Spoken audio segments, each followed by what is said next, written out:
తిరిగి BCN news కి స్వాగతం.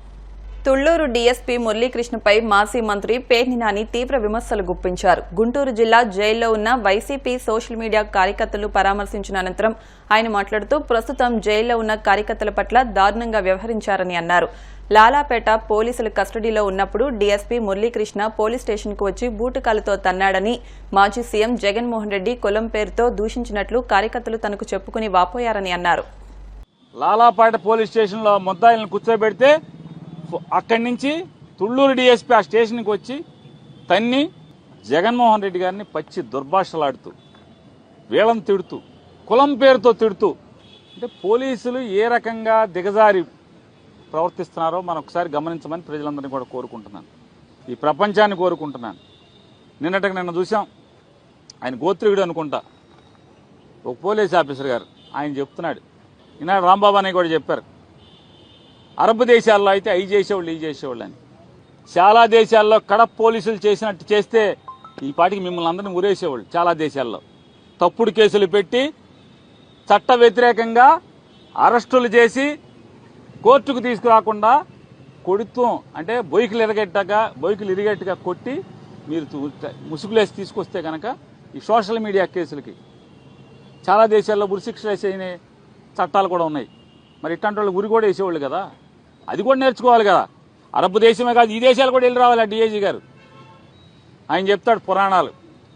వీళ్ళందరూ అండి ఈ సోషల్ మీడియా వాళ్ళు, వీళ్ళు వైసీపీకి పనిచేసేవాళ్ళు యజ్ఞం జరుగుతుంటే అంటే మహామునులు యజ్ఞం చేస్తుంటే కుండలతో రక్తాన్ని శివుని నెత్తుర్ని పోసేటువంటి రకాలండి వీళ్ళు అంటున్నాడు.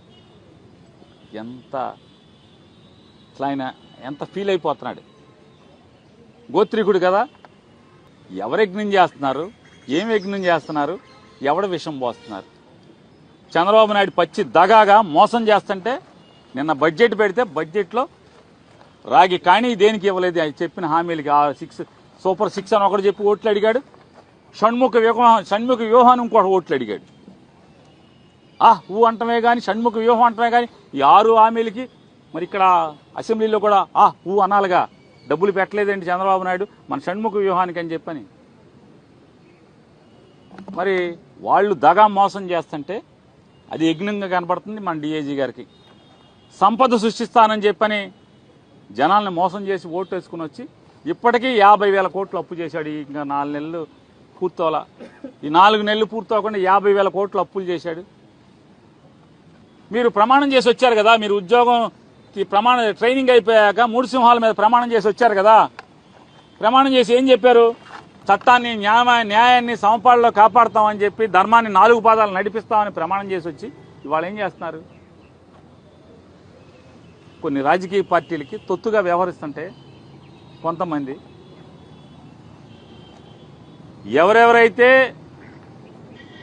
ఖచ్చితంగా మీరు బెదిరింపులు అనుకోండి, లేకపోతే హెచ్చరిస్తున్నాం అనుకోండి, ఎవరెవరైతే అక్రమ కేసులు బనాయించారో, తప్పుడు కేసులు బనాయించారో, ఆ పోస్టింగుల్లో అసభ్యత లేకపోయినా కూడా కేసులు పెట్టారు, ఎవరెవరైతే కొట్టారో, ఈ తుళ్లూరు డీఎస్పీ లాగా దుర్భాషలు తల్లుల్ని భార్యల్ని బూతులు తిట్టారో, ఈ తిట్టిన వాళ్ళందరినీ కూడా ఖచ్చితంగా భవిష్యత్తులో మీరు చట్టపరమైన చర్యలు ఎదుర్కోవాల్సిన వస్తుందని కూడా హెచ్చరిక చేస్తున్నాం.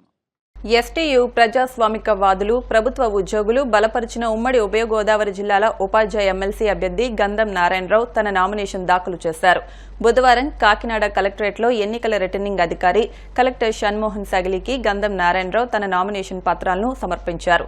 అనంతరం ఆయన మీడియాతో మాట్లాడుతూ రాజకీయాలకు అతీతంగా జరిగే ఎన్నికల్లో తనపై నమ్మకం ఉంచి మొదటి ప్రాధాన్యత ఓటు వేసి గెలిపించాలని కోరారు. ఈ కార్యక్రమంలో ఎస్టీయూ రాష్ట్ర అధ్యక్షులు L Sai Srinivas, private school union అధ్యక్షులు టీకే విశ్వేశ్వరరెడ్డి తదితరులు పాల్గొన్నారు.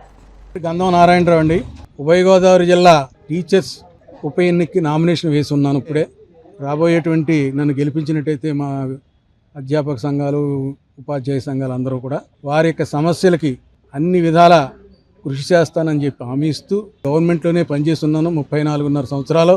దాంతో పూర్తిగా నాకు అవగాహన ఉంది. ఈ అవగాహనతో శాసన మండలిలో నా యొక్క గళాన్ని ఇప్పి అందరికీ తెలియజేసేలాగా అధికారుల్ని ఇప్పించి వారికి కావాల్సిన విధంగా కావాల్సినటువంటి జీవోల్ని తీసుకొచ్చి పెండింగ్లో ఉన్నటువంటి జీవోల్ని అమలు చేయడానికి కూడా చాలా వరకు కృషి చేస్తానండి. కాంట్రాక్ట్ సిబ్బందిని జీవో ఇచ్చారు కానీ ఇప్పటి వరకు వాళ్ళని జీవోను అమలు చేయకుండా అలాగ ఆపుతూ ఉన్నారు ప్రభుత్వాలు. అలాంటి అన్నింటినీ కూడా తొందరగా జీవోని అమలు పరిచేలాగా వాళ్ళందరికీ శాశ్వత ప్రాతిపదికన నియమించుకునేలాగా నేను కృషి చేస్తానండి.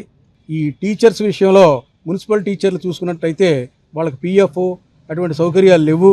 అవి కూడా తొందరలో పునరుద్ధరించేలాగా నాకు ఎంత కృషి చేస్తాను. ఏకీకృత సర్వీసు అడ్డం పెట్టుకుని ఇంతవరకు ఉపాధ్యాయులకి ప్రమోషన్ లేకుండా ఆగిపోయి ఉన్నాయి.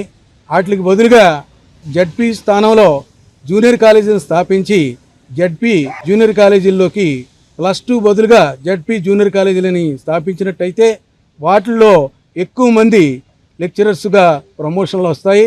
అప్పుడు ఈ ఏకీకృత సర్వీస్ అనేటువంటి ఇబ్బంది అనేటువంటిది ఉండదని నా యొక్క వ్యక్తిగత అభిప్రాయం. ఆ విధంగా నేను ప్రభుత్వం మీద ఈ విషయాన్ని శాసనమండలిలో దృష్టికి తీసుకెళ్తానని చెప్పి తెలియజేస్తున్నాను. ఈ ఫీజు రియంబర్స్మెంట్ విషయంలో ఇప్పటివరకు అప్పుడే 3 క్వార్టర్లు అయిపోయింది. లాస్ట్ ఇయర్ పెండింగ్ 3 క్వార్టర్లు పెండింగ్ ఉంది. దాదాపు 6 క్వార్టర్లు పెండింగ్ అంటే ఈ కాలేజీల మనుగడ కూడా చాలా కష్టంగా ఉంది. ఇటువంటి వాటి మీద కూడా నా యొక్క వివరణ శాసనమండలిలో ఇస్తానని చెప్పి మీ అందరి ముఖంగా మీ పత్రికా విలేకరుల ద్వారా తెలియజేస్తున్నానండి. ఇది ప్రభుత్వానికి బాగా అర్థమయ్యేలాగా నేను చెప్తున్నాను. ప్రజాస్వామ్యంలో ఎక్కువ అబద్ధాలను ఎక్కువగా నమ్మి వారు మోసపోయారు. ఎందుకంటే గతంలో గెలిచినటువంటి ఎమ్మెల్సీలు ఎవరో కూడా ఇప్పుడు నేను చెప్పిన పనులు ఏమి చేసి ఉండుంటే ఎప్పుడు అసలు కాంట్రాక్ట్లు ఇచ్చి రెగ్యులర్ జీవో ఎన్నాళ్ళు అయిందండి, ఇచ్చి 3 ఇయర్స్ పైన అయింది. ఇప్పటివరకు వాళ్ళు రెగ్యులర్ కాలేదంటే వాళ్ళు ఏం పట్టించుకోలేదండి. అదే నేనైతే నాకు దీని మీద పూర్తి అవగాహన ఉంది కాబట్టి నా వంతు సహకారంగా ఈ విషయాన్ని ప్రభుత్వాన్ని తీసుకెళ్తాను. పోతే వాటర్ మహాశైలందరికీ కూడా విజ్ఞప్తి, నన్ను టీచరు ఎమ్మెల్సీగా గెలిపించవలసిందిగా కోరి ప్రార్థిస్తున్నాను. ప్రముఖ పుణ్యక్షేత్రమైన శ్రీకాళహస్తీశ్వర స్వామి దేవస్థానానికి ఆంధ్రప్రదేశ్ మాజీ మంత్రి దేవినేని ఉమామహేశ్వరరావు తన కుటుంబ సభ్యులతో కలిసి వచ్చి స్వామిని దర్శించుకున్నారు. ఆలయానికి వచ్చిన దేవినేని ఉమా కుటుంబ సభ్యులకు దేవస్థానం కార్యనిర్వహణాధికారి టి బాపిరెడ్డి స్వాగతం పలికి జ్ఞాన ప్రసూనాంబ సమేత శ్రీకాళహస్తీశ్వర స్వామి దర్శనం కల్పించారు. అలాగే మృత్యుంజయ స్వామి సన్నిధానం వద్ద దేవినేని ఉమా కుటుంబ సభ్యులను సత్కరించి స్వామివారి తీర్థ ప్రసాదాలను అందజేశారు. ఈ కార్యక్రమంలో దేవస్థానం కార్యనిర్వహణాధికారి T Bapireddy, deputy EO N R Krishnareddy, ఆలయ అధికారులు, సిబ్బంది పాల్గొన్నారు.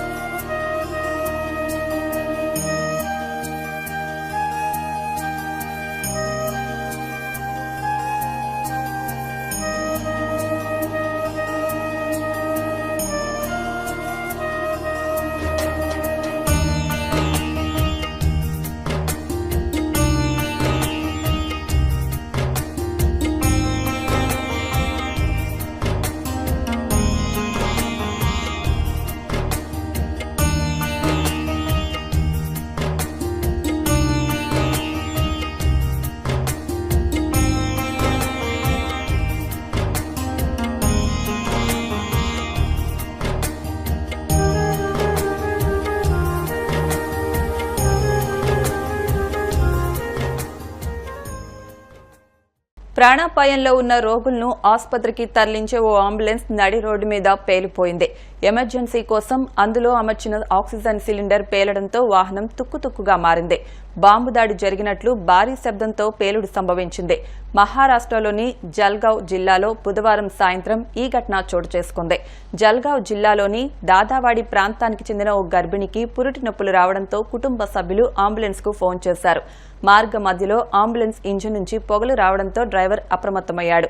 అంబులెన్స్ ను రోడ్డు పక్కన ఆపి కిందకు దిగాడు. గర్భిణిని, ఆమె కుటుంబ సభ్యులను కొంత దూరం తీసుకువెళ్లగానే అంబులెన్స్ లో మంటలు చెలరేగి గ్యాస్ సిలిండర్ భారీ శబ్దంతో పేలిపోయింది. దీంతో భారీ ఎత్తున మంటలు ఎగిసిపడ్డాయి. పేలుడు దాటికి చుట్టుపక్కల ఇళ్లలోని కిటికీలు పగిలిపోయాయి. డ్రైవర్ అప్రమత్తంగా వ్యవహరించడంతోనే ప్రాణనష్టం తప్పినట్టు పలువురు తెలిపారు.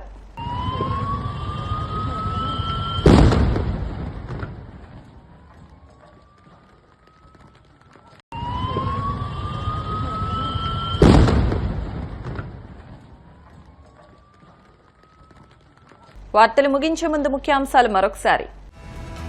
మచిలీపట్నం మంగినపూడి బీచ్ లో మహిళల పుణ్య స్నానాలు. కార్తీక మాసం సందర్భంగా ప్రత్యేక రక్షణ చర్యలు చేపట్టిన మెరైన్ పోలీసులు.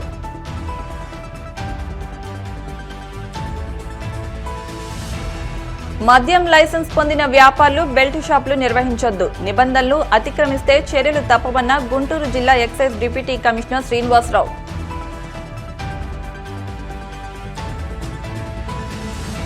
హంసవాహనంపై ప్రత్యేక అలంకరణలో దర్శనమిచ్చిన అన్నవరం సత్యనారాయణ స్వామి. స్వామిని దర్శించుకుని తరించిపోయిన భక్తజనం.